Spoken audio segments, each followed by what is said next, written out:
Hello दोस्तों, स्वागत है आपका आपके अपने YouTube channel Rajneesh study point पर। मैं रजनीश सर। आज हम क्लास 9 जीव विज्ञान का अध्याय 1 देखेंगे। तो हम देखते हैं अध्याय 1 में क्या है। पहला अध्याय आता है कि जीवन की मौलिक इकाई। जीवन की मौलिक इकाई, तो इसमें हमारा पहला टॉपिक आता है सेल क्या होती है, कोशिका होती क्या है। तो कोशिका जो होती है वह जीवों की संरचनात्मक एवं क्रियात्मक इकाई होती है। तो सबसे पहले 1665 ईस्वी में 1665 ईस्वी में वैज्ञानिक रॉबर्ट हुक ने कार्य के छोटे से टुकड़े में छोटे से कोष्ठ देखे और उन कोष्ठों को उन्होंने कोशिका नाम दिया। तो कहने का मतलब क्या हुआ कि अगर किसी भी जीव के शरीर का निर्माण हो रहा है तो उसमें सबसे अहम भूमिका होती है हमारे सेल की, कोशिका की। मतलब कोशिका नहीं तो किसी भी जीवों का जीवन संभव नहीं है। तो हमें यह जानना होगा कि कोशिका जीवों की संरचनात्मक एवं क्रियात्मक इकाई होती है। कोशिका जीवों की संरचनात्मक एवं क्रियात्मक इकाई होती है। अब हमको यह देखना है कि कोशिका जो होती है वो कितने प्रकार की होती है। तो कोशिकाएं कितने प्रकार की होती हैं? कोशिकाएं मुख्य रूप से 2 प्रकार की होती हैं, जिनको हम कहते हैं एक को प्रोकैरियोटिक, एक को हम कहते हैं प्रोकैरियोटिक सेल, इसको कहते हैं प्रोकैरियोटिक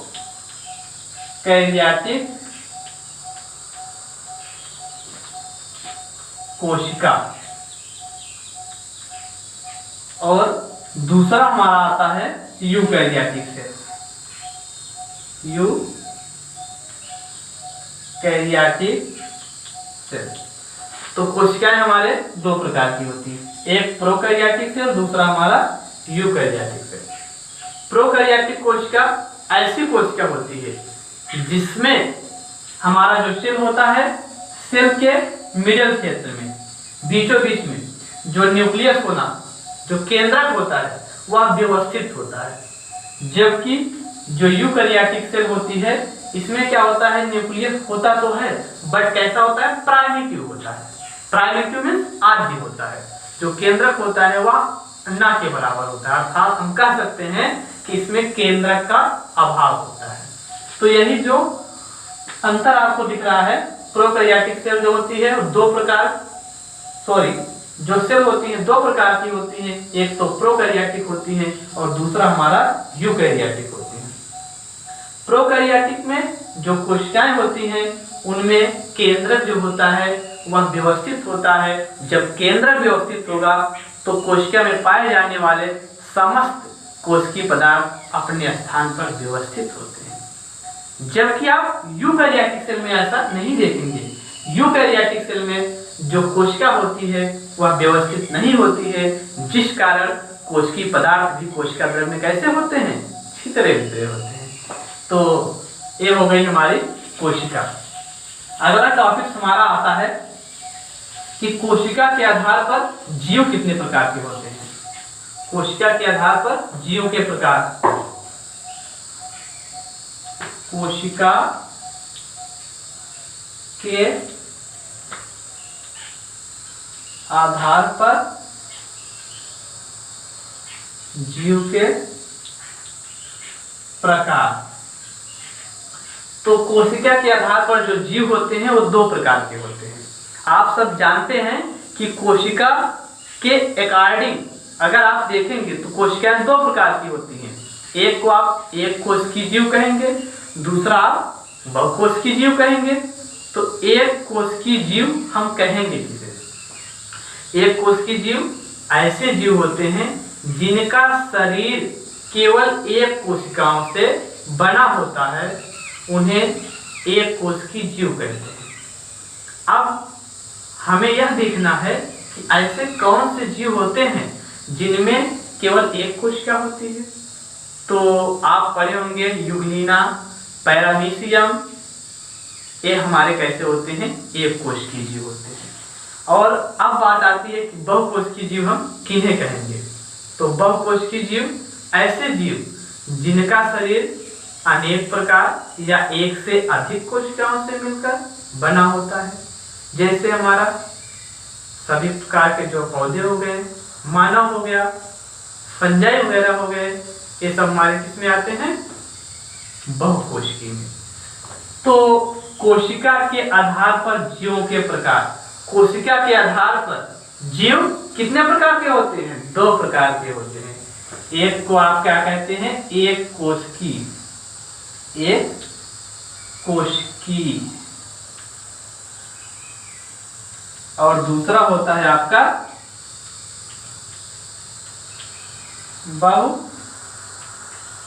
बहुकोशिकीय। तो एक कोशिकीय और बहुकोशिकीय आप लोग देख लिए, कौन से जीव एक कोशिकीय होते हैं, कौन से जीव बहुकोशिकीय होते हैं। अगला हमारा जो टॉपिक आता है वो आता है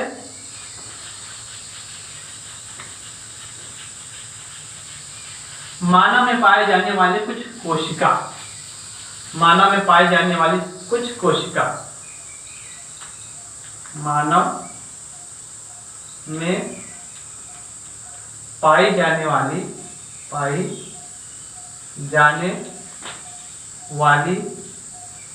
वाली कुछ कोशिकाएं, कुछ कोशिका। अब मानव में पाई जाने वाली कुछ कोशिकाएं, आप नाम सुने होंगे कि तंत्रिका कोशिका, चिकनी पेशी कोशिका, ठीक, जनन कोशिका। जनन कोशिकाएं में 2 चीजें आती है, एक शुक्राणु आता है, दूसरा अंडाणु आता है। तो ये सब पाई जाती है कहाँ, मानव में। तो मानव में पाई जाने वाली कुछ कोशिका का जो हमारा हेडिंग बनता है उसमें हम कहते हैं कि मानव में निम्नलिखित कोशिकाएं पाई जाती हैं। अब निम्नलिखित कोशिकाओं में हमने आपको बताया कि जैसे क्या होती है कि कुछ ऐसे कोशिकाएं होती है जैसे हम कहते हैं तंत्रिका कोशिका, जिसको हम क्या कहेंगे कि तंत्रिका कोशिका।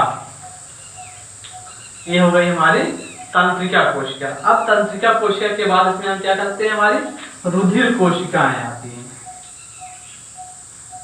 रुधिर कोशिका, अगला आप कह सकते हैं इसमें कि पेशी कोशिका, पेशी कोशिका, पेशी कोशिका, ठीक। अगला हमारा इसमें क्या है, जनन कोशिका। क्या आती है, जनन कोशिका, जनन कोशिका। तो ये समस्त कोशिकाएं क्या होती हैं, हमारे शरीर में पाई जाने वाली कोशिकाएं होती हैं। तो इनको आप देखिए।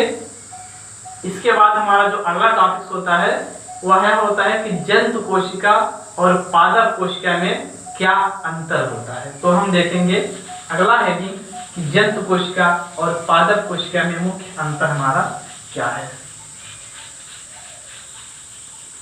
जंतु कोशिका पादप कोशिका में क्या अंतर है, तो हमारी हेडिंग बन जाती है difference between animal and plant cell. जंतु कोशिका और पादप कोशिका में अंतर है। जंतु कोशिका और क्या, पादप कोशिका, और पादप कोशिका में अंतर। जंतु कोशिका और पादप कोशिका में हमारा क्या अंतर है। तो पहले आप अंतर को समझिए कि जंतु कोशिका और पादप कोशिकाएं वह एक दूसरे से किस प्रकार डिफर होती हैं, किस प्रकार भिन्न होती हैं। तो सबसे पहले बात आती है कि हमारे जंतु और पादप कोशिका में मुख्य अंतर क्या होता है, वो हम देखेंगे क्रम से। तो पहले मैं आपको बता दूं कि जो जंतु कोशिका होती है, जंतु कोशिका में कोशिका भित्ति नहीं होती है। जो जंतु कोशिका होती हैं, जंतु कोशिका में कोशिका भित्ति नहीं होती है, जबकि पादप कोशिकाओं में कोशिका भित्ति उपस्थित होती है। पहला अंतर आपको मिल गया कि जंतु कोशिका में कोशिका भित्ति नहीं होती है, जबकि पादप कोशिकाओं में क्या होता है, कोशिका भित्ति उपस्थित होती है। दूसरा अंतर आता है कि जंतु कोशिका में हरित लवक भी अनुपस्थित होता है, नहीं पाया जाता है, लेकिन हमारे पादप कोशिकाओं में हरित लवक क्या होता है, उपस्थित होता है। दो अंतर आपको मिल गए। अगला अंतर हम आप लोगों को बता दें कि जो हमारा जंतु कोशिका होती है, उस जंतु कोशिका में प्रकाश संश्लेषण की प्रक्रिया नहीं होती है। और आप जानते हैं, सिंपल सी बात होती है कि पादप जो होते हैं उसमें प्रकाश संश्लेषण की प्रक्रिया अवश्य होती है। हमारा 3 अंतर हो गया। और जो हमारा अगला अंतर होता है वह यह होता है कि जंतु कोशिकाएं जो होती हैं आकार में छोटी होती हैं, जबकि पादप कोशिकाएं आकार में कैसी होती हैं, बड़ी होती हैं। तो आइए क्रम से हम एक एक अंतर को देखते हैं फिर से दोबारा, क्या अंतर है हमारा दोनों में, जंतु और पादप कोशिका का मुख्य अंतर क्या है। तो हम एक ऐसे लाइन खींच लेंगे, लाइन में इधर हम लेते हैं पादप, इधर हम लेते हैं पादप, प्लांट हो गया, और इधर हमारा हो जाता है जंतु। अब इनमें हम क्रम वाइज एक एक अंतर को देखेंगे, वो कंफ्यूजन क्या है। तो हमने पहले आपको बताया कि पादप कोशिका में क्या होती है कि इनमें क्या होती है, कोशिका भित्ति उपस्थित होती है,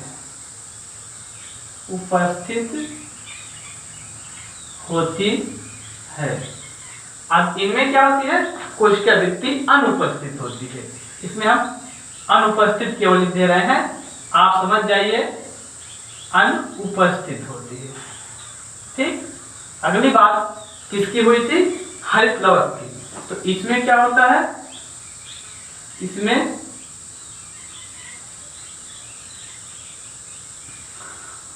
हरित लवक उपस्थित होता है। हरित लवक क्या होता है, इसमें उपस्थित होता है, जबकि इसमें क्या होता है, अनुपस्थित होता है। इनमें क्या होता है, अनुपस्थित होता है। अगली चर्चा हुई थी कि प्रकाश संश्लेषण कैसा होता है। तो पादप है तो पादप में प्रकाश संश्लेषण होगा। तो इनमें अगला अंतर हो जाता है कि प्रकाश संश्लेषण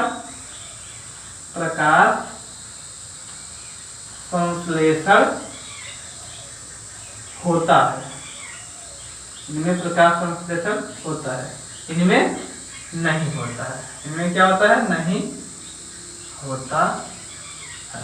क्या नहीं होता है, प्रकाश संश्लेषण इनमें नहीं होता है। ये क्या होते हैं, अगला आकार में क्या होते हैं, बड़े होते हैं, आकार में बड़े होते हैं, जबकि ये कैसे होते हैं, प्रायः छोटे होते हैं। ये प्रायः कैसे होते हैं, छोटे होते हैं। तो यही हो गया हमारा इनमें अंतर, जंतु कोशिका और पादप कोशिका में क्या अंतर होता है। जंतु कोशिका में पहला पॉइंट हमने बताया कि जंतु कोशिका में क्या नहीं पाई जाती है, कोशिका भित्ति अनुपस्थित होती है। कोशिका, सॉरी हमने यहाँ कोशिका लिखा है, भित्ति नहीं लिखी है, तो इसको आप बना लीजिएगा। अब इनमें क्या होता है, हरित लवक उपस्थित होता है, जबकि हमारा जंतु कोशिकाओं में हरित लवक कैसा होता है, अनुपस्थित होता है। अगला बात आता है कि पादप में प्रकाश संश्लेषण प्रक्रिया होता है, जबकि जंतुओं में प्रकाश संश्लेषण की प्रक्रिया नहीं होती है। पादप कोशिकाएं प्रायः आकार में बड़े होते हैं, जबकि जंतु कोशिका आकार में छोटे होते हैं। तो आई होप यू अंडरस्टैंड। मुझे आशा है कि आप लोग समझ गए होंगे। तो अगला टॉपिक हमारा जो होगा वो हमारे अगले वीडियो में आएगा। तो अगले वीडियो के लिए हम नए वीडियो के साथ आपसे मिलेंगे। तब तक के लिए धन्यवाद।